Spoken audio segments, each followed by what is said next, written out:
আসসালামু আলাইকুম, welcome back to my channel. আজকে আমি পাঁচমিশালি মাছের তরকারি রান্না করব।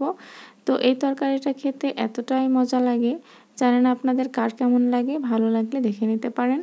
তো এই তরকারিটা রান্না করার জন্য আমি চুলায় একটি প্যান বসিয়ে দিয়েছি আর তার মধ্যে দিয়ে দিলাম হাফ কাপ পেঁয়াজ কুচি, 5-6টার মতো কাঁচামরিচ ফালি করে দিয়েছি, হাফ চা চামচ হলুদের গুঁড়া এবং 1 চা চামচ পরিমাণ শুকনা মরিচের গুঁড়া। আর মরিচের গুঁড়াটা যার যার প্রেফারেন্স অনুযায়ী দেবেন। তার মধ্যে আমি দিয়ে দিলাম আধা চা চামচ পরিমাণ জিরা গুঁড়ি এবং স্বাদ মতো লবণ।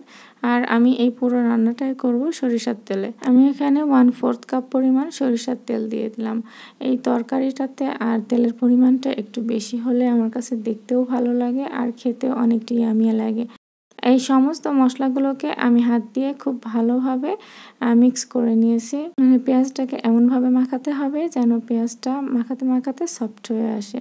তো আমি এখানে মাছগুলোকে দিয়ে দিলাম। মাছগুলোকে কেটে ধুয়ে পরিষ্কার করে রেখেছিলাম। এর মধ্যে বেশ কয়েক ধরনের মাছ আছে, যেমন পাকাল, জিওল, ট্যাংরা, তারপর পুঁটি এবং বেলে মাছ।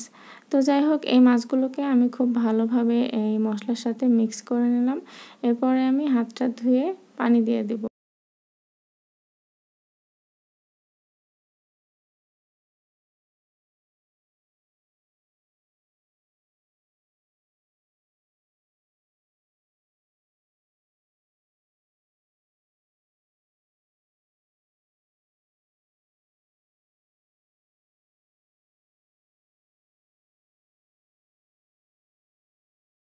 পানিটা দিয়ে আমি এই প্যানটাকে কভার করে দিচ্ছি এবং ফুটে ওঠা পর্যন্ত অপেক্ষা করছি।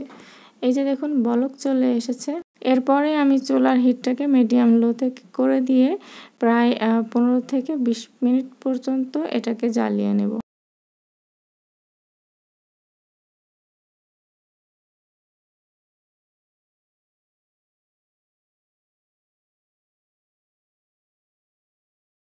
তো যাই হোক, 15 মিনিট পরে এই যে পানিটা শুকিয়ে এসেছে, এই পর্যায়ে আমি 5-6টার মতো কাঁচামরিচ দিয়ে দিলাম সুন্দর একটা ফ্লেভারের জন্য। তারপর আমি ঢাকা দিয়ে দিব এবং জাস্ট 5 মিনিট পরে আমি চুলাটাকে বন্ধ করে দিব। এই যে দেখুন, 5 মিনিট পরে আমি ঢাকাটা খুলে দিয়েছি এবং আমার রান্নাটা হয়ে গেছে।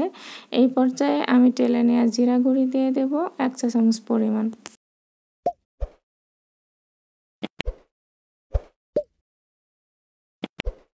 এইবারে আমি চট করে ঢাকনাটা দিয়ে দেব এবং 10 মিনিট পর্যন্ত আমি ঢাকনাটাকে খুলব না।